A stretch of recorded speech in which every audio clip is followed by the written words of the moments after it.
ఒకవైపు ఇక్కడ సంబంధించినటువంటి గంగస్తంభం కావచ్చు, అలాగే గోపురం కావచ్చు, ఈ యొక్క ప్రాంతాల్లో ప్రత్యేకించి పూజలు కూడా కార్యక్రమాలు కూడా జరుగుతున్న నేపథ్యం కూడా కనిపిస్తూ ఉన్నది.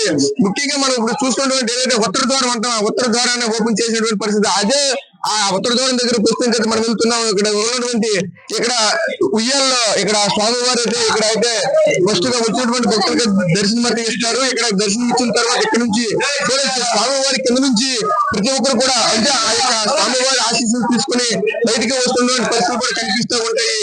చూడొచ్చు వీళ్ళంతా కూడా ఒక ప్రత్యేకించి దర్శనం కారణం. ఎందుకంటే ఇటువంటి భాగ్యం ఎప్పుడు కూడా కలగదు. ఇటువంటి భాగ్యం ఏంటంటే ఈ విధంగా ఒక ఉయ్యాల్లో కట్టి స్వామివారి కింద నుంచి ఆయన పాదాల కింద నుంచి ఈ యొక్క బయటికి రావడం అనేది ప్రతి ఒక్కరు కూడా చాలా పుణ్యంగానే భావిస్తున్న పరిస్థితులు కూడా కనిపిస్తూ ఉంటాయి. ఇదే క్రమంలో దీనికి సంబంధించి కూడా కొంతమంది ఇక్కడ పూజారులు కూడా ఉన్నారు. పూజారులతో కూడా మాట్లాడే ప్రయత్నం కూడా మనం చేద్దాం. ప్రస్తుతానికి అయితే చూడొచ్చు, మనం ప్రస్తుతానికి చూడొచ్చు ఇక్కడ అంతా కూడా ఎటువంటి అవాంఛనీయ సంఘటనలు జరగకుండా కూడా బందోబస్తు కూడా భారీగా కూడా ఏర్పాటు చేసిన పరిస్థితులు కూడా కనిపిస్తూ ఉన్నాయి. చూడొచ్చు ఇక్కడ చూస్తూ ఉంటే సుమారుగా వందలాది మంది పోలీసులు కూడా ఈ యొక్క ప్రాంతానికి చేరుకుని, ఎందుకంటే మరి కాసేపట్లో గిరి ప్రదక్షిణ కూడా ఇదే ప్రాంతంలో జరగబోతుంది. దాని పరంగా కూడా భారీ ఎత్తున కూడా ఏర్పాటు అవుతుంది. ఒక విధంగా చెప్పాలంటే చూడొచ్చు జనాలు ఏ విధంగా ఉన్నారని కూడా మనం చెప్పొచ్చు. ఒక విధంగా చెప్పాలంటే ఇక్కడ ఉన్నటువంటి ఆలయ అర్చకులు కూడా ఉన్నారు. అర్చకులతో కూడా మాట్లాడే కూడా ప్రయత్నం చేద్దాం. అదేనా ఈ రోజుని ఏ విధంగా చూడాలి, ఈ రోజు ముక్కోటి ఏకాదశి కదా, ఏ విధంగా చూడాలి?